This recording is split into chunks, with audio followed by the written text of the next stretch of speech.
जगत के सभी लोगों का कल्याण हो, सब सदा सुखी हों, सब निर्भय हों, सब निर्वैर हों, सबकी स्वस्थ मुक्ति हो, सब सदा स्वस्थ रहे, सबके कारोबार उत्तम हो। आज एक अति महत्वपूर्ण विषय को लेकर मैं आप लोगों के बीच में हूं, आपसे बात करना चाहता हूं। पूरे विश्व में तमाम आध्यात्मिक पुरुष हुए हैं, जागृत पुरुष हुए हैं, संत हुए हैं, गुरु हुए हैं, परम पुरुष हुए हैं। भारत में एक महान संत हुए हैं जिन्हें संत शिरोमणि की उपाधि से नवाजा गया है। संत शिरोमणि सद्गुरु रविदास जी महाराज। उनके दर्शन के विषय पर कुछ अति महत्वपूर्ण बातें आपसे करनी है। अक्सर संसार के लोग बोलते रहते हैं संत शिरोमणि सद्गुरु रविदास महाराज ने कहा है बेगमपुरा बसाएंगे, बेगमपुरा की बात की है। उनके अनुयायी बोलते रहते हैं। तो बेगमपुरा क्या है? क्या केवल जयकारा लगाने से बेगमपुरा बसाएंगे, या संत सद्गुरु रविदास महाराज ने बेगमपुरा बसाने की बात की है? बेगमपुरा है क्या? अक्सर उनके नाम पर तमाम जो साधु संत काम कर रहे हैं, प्रचार कर रहे हैं, वो भी बेगमपुरा की बात करते रहते हैं। राजनीतिक लोग भी बेगमपुरा बसाने की बात करते रहते हैं।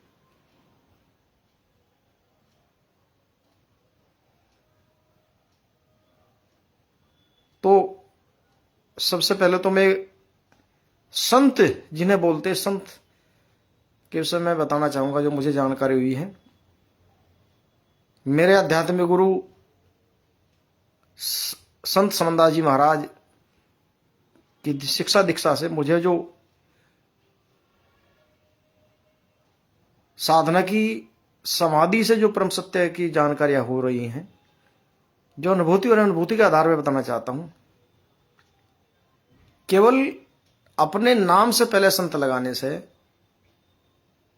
या अपने अनुयायियों के द्वारा संत बुलवाने से संत नहीं हो जा करते। संत शब्द में ही छिपाए। जब संत शब्द की संधि विच्छेद किया जाता है तो संत उसे कहते हैं जिसने अपने सारे विकारों का, सारे विषय वासनाओं का अंत कर लिया, उसे संत कहा जाता है। विषय विकार क्या होते हैं? वो बाहर नहीं है, वो हमारे अंदर होते हैं, हमारे व्यवहार में होते हैं, हमारे चरित्र में होते हैं, हमारे कार्य में होते हैं। तो अपने उन सारे विकारों को, क्या विकार हैं? काम, क्रोध, मद, लोभ, मोह, अहंकार। इन विकारों का जो अंत कर लेता है, जो उन पर विजय प्राप्त कर लेता है, उसे संत कहा जाता है। हालांकि आजकल ट्रेंड चला है, सब लोग अपने आप को संत कह रहे हैं। तो संत परम अवस्था है अध्यात्म की। संत ऐसे नहीं किसे कहा जा सकता। जो व्यक्ति अपनी सारी विषय वासनाओं का अंत कर लेता है उसे संत कहते हैं। और हत भी से कहते हैं। अर माने दुश्मन, हंत माने हर लिए। अपने दुश्मनों को जिसने हर लिया उसे अरहत बोलते हैं। तथागत भगवान बुद्ध के उसमें आता है नमो तस्य भगवतो अरहतो सम्मा सम्बुद्धस्य। ऐसे अरिहंत जो महावीर स्वामी ने कहा, अरिहंत, अरिहंत का भी क्या शब्द है, वो क्या अर्थ है? अरि माने दुश्मन, हंत माने हर लिए। जिसने अपने दुश्मनों को पर विजय प्राप्त कर लिया उसे महावीर कहा है। महा यानी बहुत बड़ा वीर। तो संत की परिभाषा होती है जिसने सारे विषय वासनाओं का अंत कर लिया हो। अब आगे बढ़ते हैं। जो संत सद्गुरु रविदास महाराज ने कहा बेगमपुरा की जो कल्पना जो बताई है, लोगों को बताई है, वो बेगमपुरा की कल्पना केवल हमें जवानी गाने से या लिखने से, ग्रंथ लिखने से बेगमपुरा का सपना साकार नहीं हो सकता। बेगमपुरा का सपना साकार करने के लिए सद्गुरु रविदास महाराज सहित जितने दुनिया में जितने आध्यात्मिक पुरुष हुए हैं, उन सब लोगों ने चरित्र निर्माण की बात की है, अपने चरित्र को उत्तम रखने की बात की है, अपने सदाचार नैतिकता के जीवन जीने की बात की है, सदाचार के नियमों को पालन करने की बात की है। सबने अपनी अपनी भाषा में बोला है। अब कुछ लोग बोलते हैं तथागत भगवान बुद्ध ने ये कहा है। जो तथागत भगवान बुद्ध ने पाली भाषा में कहा है वही संत रविदास जी महाराज ने कहा, वही कबीर साहब ने कहा है, वो गुरु नानक साहब ने कहा है।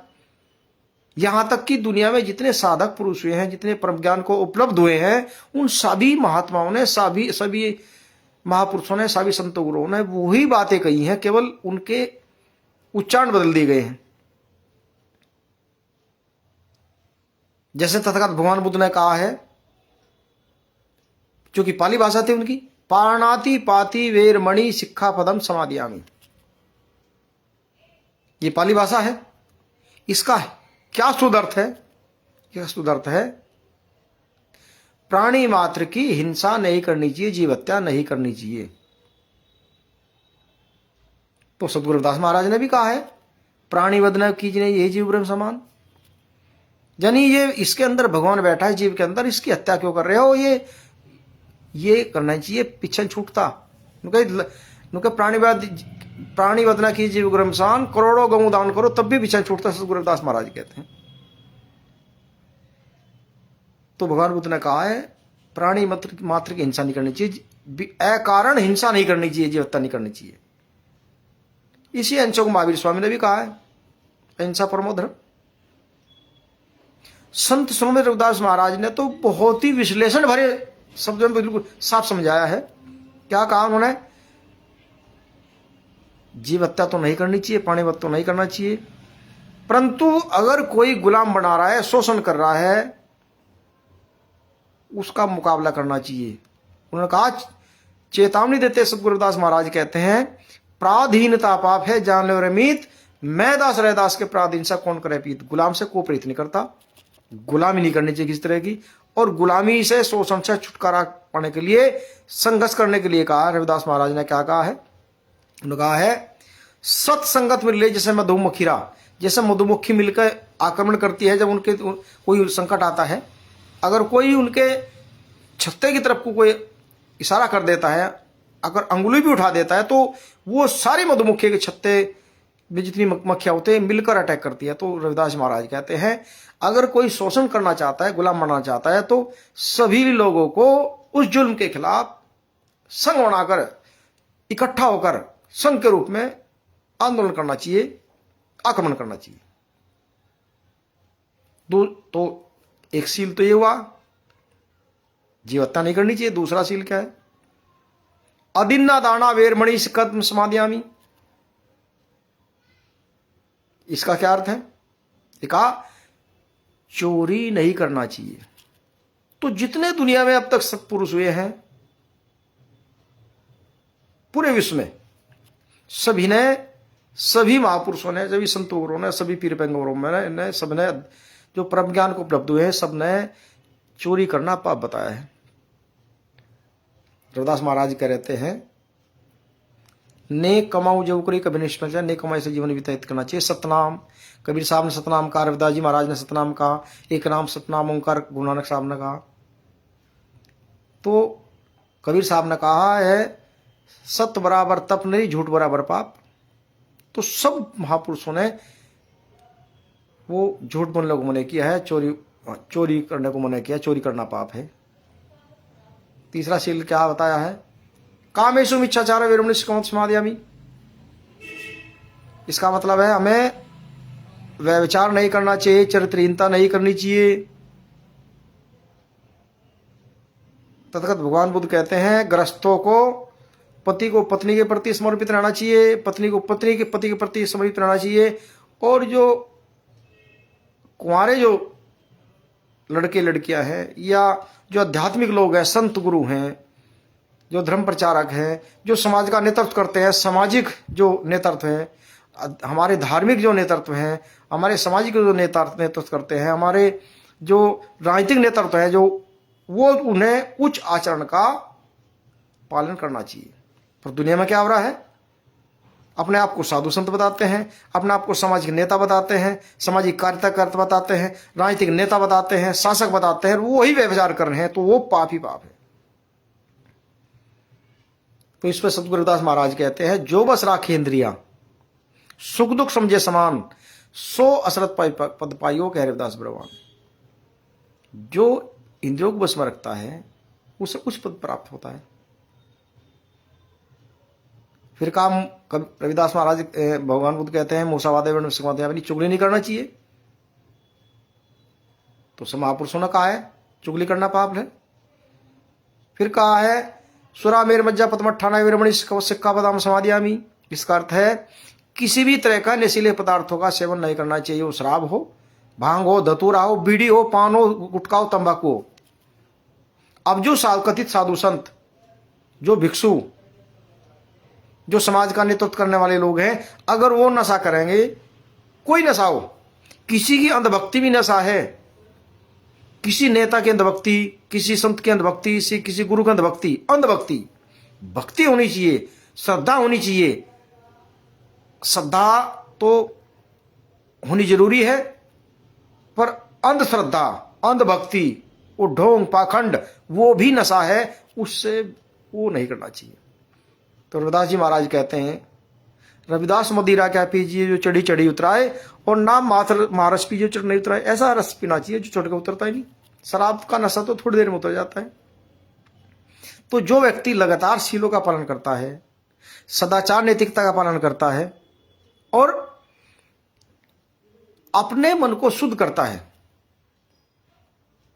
जिसे तथागत भगवान बुद्ध ने कहा चित्त निर्मल, अपने चित्त को, चित्त बोलते हैं मन को, अपने मन को निर्मल करता है, पवित्र करता है, शुद्ध करता है, वो बुद्ध हो जाता है। जो अपने विकारों का अंत कर लेता है वो संत हो जाता है। तो इसी को रविदास महाराज ने कहा है मन चंगा करना चाहिए। मन चंगा तो कठौती में गंगा।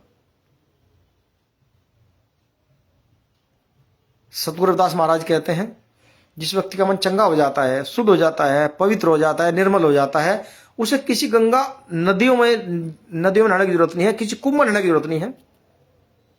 अगर गंगा नदियों में नहाने से कुछ मिलता, अगर कुंभ में नहाने से कुछ मिलता, तो जो कछुए मछली जैसे लाखों जीव गंगा जल में रहते हैं, वही सारे मोक्ष को चले जाते। तो मन चंगा जब तक नहीं होगा जब तक आप बेगमपुरा कल्पना साकार नहीं होगी। और मन चंगा करने के लिए क्या कहा सतगुरु रविदास महाराज ने, क्या कहते हैं, क्या मथुरा क्या काशी हरिद्वार, जो दिल खोजा आपने तहु मिले दिलदार। मथुरा काशी बनी, हरिद्वार बनी, जो अपने अंदर खोजता, अपने दिल के अंदर खोजता है। और चेतावनी देते सतगुरु रविदास महाराज कहते हैं, अंतर्गति रांचे नहीं, बाहर करे उजास, तेनर यमपुर जाएंगे सदवासे रहदास। जो सतगुरु रविदास महाराज के पूरे विश्व के अनुयायी हैं, उन्हें मैं अपील करना चाहता हूं, संदेश देना चाहता हूं, जो बाहर घूम रहे हैं, चाहे वो सतगुरु रविदास महाराज की ही मूर्ति क्यों ना है। सतगुरु रविदास महाराज ने स्वयं कहा है, अंतर्गति रांचे नहीं, अपने अंदर तो गति करते नहीं। अंतर्गति रांचे नहीं, बाहर करे उजास। बाहर चिल्ला रहे रविदास रविदास रविदास रविदास जी। अंतर्गति रांचे नहीं, बाहर करे उजास, तेनर यमपुर जाएंगे। ते माने वे, नर माने लोग, यमपुर माने मृत्यु लोक को जाएंगे। उनका वो नरक को जाएंगे, मृत्यु लोक को जाएंगे। इसी को कबीर साहब ने भी कहा है, मन को निर्मल कीजिए जैसे गंगा नीर, और पीछे पीछे हरि फिर कहित कबीर कबीर। कबीर साहब कहते हैं, जिस व्यक्ति का मन निर्मल हो जाता है, चंगा हो जाता है, शुद्ध हो जाता है, पवित्र हो जाता है, पाक हो जाता है, उसे किसी भगवान को खोजने की जरूरत नहीं पड़ती। कबीर साहब कहते हैं, मन को निर्मल कीजिए, मन को ऐसा निर्मल कीजिए जैसे गंगा का पानी होता है, शुद्ध होता है, जड़ी बूटियां घुलकाती है, शुद्ध होता है, साफ होता है। मन को निर्मल कीजिए जैसे गंगा नीर, और पीछे पीछे हरि फिरे, पीछे पीछे हरि, हरि की कल्पना की है भगवान से, परम पिता से। पीछे पीछे हरि फिरे, कहत कबीर कबीर, वो खोजता फिरता है, कहां कबीर साहब, कहां रविदास जी। तो मन को निर्मल करने के लिए, मन को पवित्र करने के लिए, मन को शुद्ध करने के लिए, मन को चंगा करने के लिए क्या बता कबीर साहब ने कहा है, जो तिल माही तेल है, जैसे तिल में तेल है, जो चकमक में आग, तेरा साई तुझ में जाग सके तो जाग, तेरे अंदर जाग, अपने अंदर खोज ले। तो अपने अंदर खोजने के लिए क्या विधि बताई है? केवल गीत गाने से, केवल नाम रटने से तो केवल हमारा मन श्रद्धा में बनता है, हमें प्रैक्टिस होती है बार बार जब करते हैं, पर कहीं कैसे मन निर्मल होता है? केवल गीत गाने से, केवल भजन कीर्तन से, केवल रागड़े गाने से, फिल्म गाने से कुछ नहीं होता। इसके लिए रास्ता बताया सभी लोगों ने, महापुरुषों ने, संतों गुरुओं ने। अब तक दुनिया में जितनी जागृत भगवान हुए, एक ही रास्ता है, प्राकृतिक शुद्ध है, और सबके अंदर है। कोई पकड़ लेता है, और क्या है जो सतगुरु रविदास महाराज ने बिल्कुल साफ बताया है। सांसों का कर सुमरन, यानी अपने सांसों का सुमरन करो। सांसों का कर सुमरन, कर जपा का जाप, और परम तत्व का ध्यान रख होंगे आप। इस सांसों के सुमरन को ही तथागत भगवान बुद्ध ने पाली भाषा में कहा विपस्सना, अंतरदर्शन। आनापान, सांस का अंदर जाना बाहर जाना, सांस अंदर जा रहा, आना सांस का, पान बाहर जाना। सतगुरु रविदास महाराज ने तो इतना विश्लेषण किया है जितना भगवान बुद्ध भी नहीं विश्लेषण कर पाए आध्यात्मिक साधना का, वो सतगुरु रविदास महाराज ने कहा था। फिर भी कुछ लोग बताते हैं, कुछ अंधभक्त लोग, कुछ लोग ये उंगली उठाते हैं सतगुरु रविदास महाराज के दर्शन पे, अगर नहीं वो तो भक्ति करते। अरे भक्ति नहीं करते थे, पूरे सतगुरु रविदास महाराज का आध्यात्मिक दर्शन पूरी तरह से वैज्ञानिक तत्व आधारित है। सतगुरु रविदास महाराज कहते हैं सांसों का कर सुमरन करज पगा जाप, और सांस के सुमरन करने को क्या काम है? ओहंग सोहंग, सांस का अंदर जाना ओ और बाहर आना सोहंग, ओहंग सोहंग। एक बहुत बड़े दार्शनिक हुए भारत के, मैं उनको भी नमन करता हूं, ओशो रजनीश। रजनीश ने, आचार्य रजनीश ने अपने नाम को ओशो रखा था। ओशो सतगुरु रविदास महाराज के ओहंग सोहंग से ही प्रेरित होकर अपना नाम ओशो रखा था। तो जैसे तो सांस के अंदर जाने को बाहर जाने को विषय तथागत भगवान बुद्ध ने कहा ओ आनापान, सतगुरु रविदास महाराज ने कहा ओंग सोंग, कबीर साहब ने भी कहा अजपा जाप, सुरती नृत्य। तो जब हम अपने सांसों का मन सुमरन करने लगते हैं, तब हमारे अंतर मन में जो मैन छिपे होते हैं वो साफ होने लगते हैं। और पूरी विधि बताई सतगुरु रविदास महाराज ने। लोग करते नहीं है, केवल गीत गा रहे हैं, रविदास जी ने ये कहा, ये कहा, ये कहा, कूद रहे, नाच रहे, तुम्बे बजा रहे, गीत गा रहे, भजन रागड़े गा रहे हैं। क्या बताया? मन वस्त्र का मैला, मेरे गुरु जी ने बताया था मुझे, सतगुरु, मेरे आध्यात्मिक गुरु सतगुरु समदास जी महाराज ने बताया था, अरे मन को चंगा कर लो, मन को पवित्र कर लो। गुरु जी कैसा करना है? अरे ये जो रविदास जी ने, यो सतगुरु रविदास महाराज ने बताया, ओंग सोंग बताया है, मन वस्त्र का मैला चोला, अमी सिवर दिया जो कोला। हमारा जो मन है वो वस्त्र की तरह मैला हुआ है। मन वस्त्र का मैला चोला, अमी सिवर दिया जो कोला, नाक से नाभि तक झकोला दिया जा रहा, सांस अंदर जा रहा नाभि तक, बाहर आ रहा नाक तक, नाभि तक आ रहा, अंदर जा रहा बाहर आ रहा। तो मन वस्त्र का मैला चोला, अमी सिवर दिया जो कोला, सत की कमली तन पली जो। सतगुरु रविदास महाराज कहते हैं अपने जीवन में सत्य को नहीं छोड़ना, सच्चाई रखोगे तब भी कुछ मिल पाएगा। अगर हम, हमारे जीवन में सत्यता नहीं है, हम सत्य को छोड़ रहे हैं और हम कथित भजन बंदगी कर रहे हैं, कीर्तन कर रहे हैं, शब्द कर रहे हैं, पूजा कर रहे हैं, पाठ कर रहे हैं, कुछ मिलने वाला नहीं है। मैं नहीं कह रहा हूं, ये सारे सत्पुरुषों ने कहा है, सब आध्यात्मिक लोगों ने कहा है। तो सतगुरु रविदास महाराज कहते हैं सत की कमली तन पर लीजो, अलग देव ध्यान कीजो। ओंग सोंग की माला अपनी दिवस रेन सांसों में अपनी। सतगुरु रविदास महाराज कहते हैं ओंग सोंग की माला नहीं, सांस के अंदर जाना बाहर जाना, ये ओंग सोंग की माला अपनी, अपनी, दूसरे की नहीं, अपनी माला। नाक से नाभि तक बार बार सांसों में मन लगा रहे तो माला बन जाती है, बार बार जा रहे, अंदर जा रहे, बाहर आ रहे, अंदर जा रहे, बाहर आ रहे। ओंग सोंग की माला अपनी, दिवस रैन सांसों में जपनी। दिवस होता है दिन, रैन माने रात, रात दिन जपनी। सतगुरु साहेब हुए साई, काल कष्ट की पीड़ मिटाई। तो जब हम ये साधना करने लगते हैं सांसों के सुमरन, तो हमारे जो आध्यात्मिक गुरु होते हैं, सतगुरु जी ने बोलते हैं, वो हमारी सहायता करते हैं। अब फिर एक बीच में एक और वर्ड आया है, आध्यात्मिक वर्ड सतगुरु। तो दो, इसका भी मैं बताता चलूं, जो मैं अपनी आध्यात्मिक अनुभूति के आधार पर जो मुझे मिल रहा है मेरे गुरु जी का आशीर्वाद से, प्रकृति से मिल रहा है मुझे, जब से मुझे परम सत्य की तरफ मेरा रुझान हुआ है, मुझे झलके मिलने शुरू हुई है। दो लोग होते हैं, गुरु और सतगुरु। गुरु किसे को बोलते हैं, सतगुरु किसे बोलते हैं, इसमें क्या अंतर है? गुरु होता है जो किसी दूसरे व्यक्ति की, किसी दूसरे साधक की, संत गुरु की, भगवान की अनुभूतियों के आधार पर जो ग्रंथ लिखे गए हैं, जो शास्त्र लिखे गए हैं, जो वेद लिखे गए हैं, जो उनके स्टडी करके, उनका अध्ययन करके जो बोलता है, दूसरे के ज्ञान को, चुराए ज्ञान को बोलता है, वो तो होता है गुरु, शिक्षक, टीचर। खोज न्यूटन ने करी, खोज साइंटिस्ट ने, वैज्ञानिक ने की, और पढ़ा रहे प्रवक्ता, पढ़ा रहे प्रोफेसर, तो वे गुरु है। सदगुरु किसे बोलते हैं? सदगुरु होता है जो सच्चा ज्ञान खोज कर बताता, अपनी अनुभूति का आधार पर जो बताता है, जो अपनी अनुभूति का आधार पर जो खोज कर बताता है, वो सदगुरु होता है। जो दूसरा ज्ञान बताता है वो गुरु होता है। तो मेरे सदगुरु समदास महाराज ने जो मुझे बताया, और मुझे जो उपलब्ध हो रहा है उनके आशीर्वाद से, मुझे स्वयं उपलब्ध हो रहा है, मार्गदर्शन उनका है, वो मैं बताना चाहता हूं। ये कहा है, ओम गायत्री सुमरसा सुमर धनसा उतरे पार सत्य सरोवर करे स्नाना वो नर पाए पितना मन वस्त्र का मेला चोला अमी शिव दिया जो बोला सत की कमली तनपली जो अलग देव ध्यान की जो ओम सोम की माला अपनी दिवस इंसान अपनी सदगुरु साहेब हुए साई काल कष्ट के बीच में उठाई। तो जब हमें परेशानी जब होती है, कुछ दिक्कत होती है, तो हमारे सदगुरु हमें मार्ग दिखाते हैं। सदगुरु साहेब हुए साई काल कष्ट के बीच में उठाई, जब सदगुरु हमारे मार्गदर्शन करते हैं। और सदगुरु भी कौन? शरीर में रहते हुए जो सदगुरु, जीवित सदगुरु जो है वो हमें मार्गदर्शन करते हैं। जैसे मेरे सदगुरु समदास महाराज हैं, जीवित रहते हैं, उनसे जब शरीर में थे, भौतिक शरीर में थे, तो मैंने उनसे दीक्षा ली। वो मुझे मार्गदर्शन तब भी करते रहे जब शरीर में, तब भी कर रहे हैं। अगर सदगुरु के, अपने सदगुरु के शरीर में रहते हुए उनसे संपर्क होता है तो बाद में संपर्क जुड़ा रहता है। पर जो लोग शरीर छोड़ चुके होते हैं और बाद में केवल मूर्ति का आधार पर हम कुछ करते हैं, तो उससे उनका संपर्क नहीं बनाता, केवल अपनी एनर्जी से मिलता है, जो कुछ मिलता है अपनी आध्यात्मिक शक्ति से मिलता है। तो उनके सदगुरु साहब हुए सही काल कष्ट की मिटाई, सोंग समद अमर पद पायो दुविधा दुर्मत दूर भगायो। यही शब्द क्या है? सोंग शब्द, सांस का अंदर जाना बाहर जाना, यही अमर शब्द है। सोंग समद अमर पद पायो दुविधा दुर्मति दूर भगायो। यम की चौकी तोड़ भगाई, यमलोक की सैर कराई। फिर वो मृत्यु लोक की, यम की चौकी, मृत्यु की वो चौकी टूट जाती है।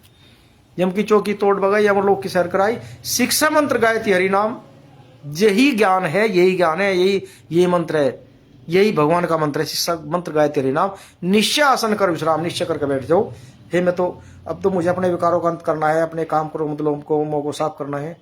निश्चय आसन कर विश्राम। ओम गायत्री पढ़े प्रभाता, यही जो अगर प्रभात में पड़ता है अमृत वेला में 3:40 सुबह, अमृत वेला बोलते हैं इसे, ब्रह्म मुहूर्त में ओम गायत्री पढ़े प्रभाता, फिर न 84 माता, उसका जन्म मरण छूट जाता है, फिर वो लग 84 में नहीं आता है, मृत्यु के पार हो जाता है।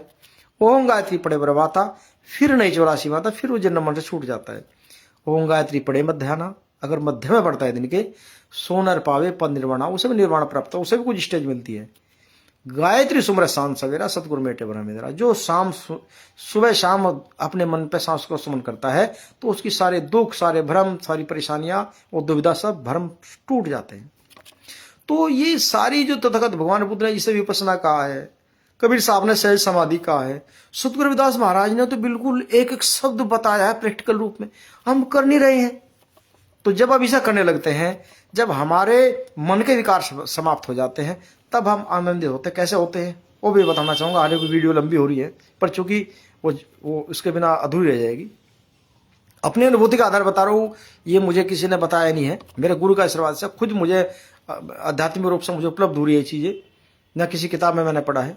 एक स्वस्थ मनुष्य के सांसों की संख्या 1 मिनट में लगभग 18 होती है। जिस भी जीव की सांसों की संख्या 1 मिनट में 18 से ज्यादा होती है, उसकी उम्र, आयु कम होती है। कुत्ते के सांसों की संख्या 1 मिनट में 18 से बहुत ज्यादा होती है, 30, 40, 50 होती है, तो वो 14-15 साल तक जीवित रहता है। कछुए के सांसों की संख्या 1 मिनट में लगभग 3 या 4 सांस आते हैं, वो 400-500 साल तक भी जी सकता है, जीवित रहता है। तो जब नाक से नाभि तक सांसों का सुमन करने लगते हैं, तो हमारा मन साफ होने लगता है, हम समाधिस्थ होने लगते हैं, मन एकाग्र होने लगता है, तो हमारे सांसों की संख्या घटने लगती है। बीमार व्यक्ति के सांसों की संख्या ज्यादा होती है, जो दमे वगैरह के बीमार होते हैं। जब जो व्यक्ति अपने सांसों का सुमरण करने लगता है, नाक से नाभि तक सांस में मन लगाने लगता है। नाभि तक क्यों लगाया जाता है? नाभि मनुष्य का, जीव का पावर सेंटर होता है। जब पैदा होता है तो नाभि जुड़ी रहता है हमारी मां से। जैसा पेड़ भोजन लेता है जमीन से, अगर पेड़ की जड़ काट देती है सूख जाता है। तो आज जो परेशानियां हैं, आज जो कष्ट भोग रहे हैं लोग बाग, जो बीमार हो रहे हैं, तमाम तरह की बीमारियां हैं, अपने नाभि को हमने इग्नोर कर दिया, उपेक्षित कर रहे हैं, तो इस वजह से हम बीमार हो रहे हैं। तो जैसे ही हम नाक से नाभि तक सांसों पे मन लगाने लगते हैं, हमारा मन एकाग्र होने लगता है। हमारे मन पर जो मैल लगे होते हैं, एक आना मन वस्त्र का मैला चोला में से देखोला, हमारे मन पे जो विकार लगे होते हैं, विकार कौन से, काम, क्रोध, मद, लोभ, मोह, अहंकार, वो साफ होने लगते हैं। तो जैसे हम सांसों को सुमन करते हैं, जब हमारे सांसों की संख्या 18 से 3 कम हो जाती है, हम साधना हमारी बढ़नी शुरू हो जाती है। जब हम ध्यानस्थ होने लगते हैं, जब हमारा अभ्यास होने लगता है, हमारा मन जितना निर्मल लगता है, अगर 3 सांस हमारे कम हुए तो हमारा एक विकार, या तो लोभ या काम या क्रोध या अहंकार, कोई भी एक विकार, वो बर्फ की तरह घुलना शुरू हो जाता है। जब हमारे 18 से 15 सांस हुए तो एक विकार साफ होने लगता है। जब 15 से 12 हुए तो एक विकार और साफ होने लगता है। आगे और मेहनत करते हैं, तपस्या करते हैं, ये बहुत बड़ा तप है। तो जब 12 से 9 होता है तो विकार और साफ हो जाता है। जब 9 से 6 होता है, एक विकार और साफ हो जाता है। जितनी आप मेहनत करते हैं, ये कहा जगत के लोग कहते हैं, बड़े बुजुर्ग कहते हैं, जितना गुड़ डालते हैं दूध उतना ही मीठा होता है, जितनी चीनी डालते हैं चाय उतनी मीठी होती है। तो जितना जो व्यक्ति अपने विकारों को साफ करता है, सांसों को सुमन करता है, अपने मन को चंगा करने लगता है, अपने मन को निर्मल करने लगता है, अपने मन को पवित्र करने लगता है, अपने मन को साफ करने लगता है, अपने मन को पाक करने लगता है, उतना उसके विकार साफ होने लगते हैं। तो उन्हें आध्यात्मिक लाभ मिलता है। तो जैसे ही हम अपने विकारों को साफ करने लगते हैं, हमारे विकार साफ होने लगते हैं, तो हमारा मन चंगा होने लगता है, साफ होने लगता है। तो फिर हम आनंदित होने लगते हैं, हमारी शारीरिक बीमारियां दूर होने लगती है, हमारे सांसारिक जो कष्ट हैं वो साफ होने लगते हैं। तो व्यक्ति का मन चंगा होने से वो आनंदित होने लगता है। तो जब सारे लोगों का मन चंगा हो जाएगा, तो तब सतगुरु रविदास महाराज ने कहा, तब बेगमपुरा की स्थापना होगी। जबरदस्ती नहीं होगी, कोई जबरदस्ती करना चाहेगा।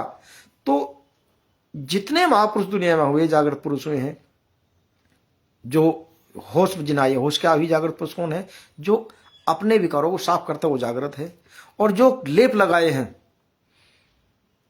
किस तंत्र के, मंत्र के, पूजा के, पाठ के, अंधभक्ति के, वो लिप्त हैं, वो बेहोशी में जी रहे हैं, उन्हें कुछ उपलब्ध नहीं होता, वो ऐसे ही फिर गठरी बांध के पाप के चले जाते हैं। तो आज इतना ही। इस बेगमपुरा दर्शन पर जो मेरे आध्यात्मिक सदगुरु समनदास जी महाराज के आशीर्वाद से जो मुझे अनुभूतियां मिली है, जो जानकारी मुझे प्राप्त हुई है, वो मैंने जगत के लोगों के सामने रखी हैं। जो साधक मुझे सुनने हैं वो इसका लाभ लें। और चूंकि मैं पूरे भारत में भारत नहीं पूरे विश्व में साधना करा रहा हूं, जब से मुझे उपलब्ध हुई है, जब मुझे झलक आने लगी परम सत्य की, तो भारत के नहीं पूरे विश्व के बुद्ध विहारों में, संत रविदास महाराज के मंदिरों में, आश्रमों में, गुरुघरों में, संत कबीर साहब के कबीर मठों में, आश्रमों में, जैन मंदिरों में, सिख गुरुद्वारों में, विश्व के सभी पंथ मजहबों के धार्मिक स्थलों में मैं जाकर साधना करने की सेवा कर रहा हूं। क्योंकि इसका किसी पंथ मजहब से, किसी जाति से संबंध नहीं है। सांस तो सबके अंदर चलता है, सभी धर्म के लोग लेते हैं सांस, सभी जीव लेते हैं। मनुष्य में पशु पक्षों में जीव इतना अंतर है, मनुष्य के अंदर विवेक होता है, पशु पक्षों के अंदर इतना विवेक नहीं होता। तो ये सांसों का सुमरण जो है, ये सभी धर्म जाति के लोग कर रहे हैं। और मुझसे लोग फोन पर वार्ता करते हैं, मैं फोन पर भी साधना कराता था लॉकडाउन के समय। अभी भी मैं विभिन्न देशों में जाता रहता हूँ, देश विदेश जाता रहता हूँ। तो जो लोग मुझे बुलाते हैं उनके घर जाकर साधना कराता हूँ। और इसका लाभ क्या मिलता है, लाभ बताकर मैं अपनी बात समाप्त करने की इजाजत चाहूंगा। जो व्यक्ति सुबह शाम सांसों को सुमन साधना करने लगता है, किसी आध्यात्मिक जिसका नेचुरल टच है उसके सानिध्य में, तब लाभ मिलता है। मेरे पास तमाम बौद्ध धर्म के आदरणीय भिक्षु आते हैं, वो बीमार आते हैं और वो साधना करते हैं कि हम भी ध्यान करते हैं, हमसे तो लाभ नहीं मिल रहा, आपसे लाभ मिल रहा है। अरे भाई, नहीं मिल रहा, मुझे क्या जानकारी है।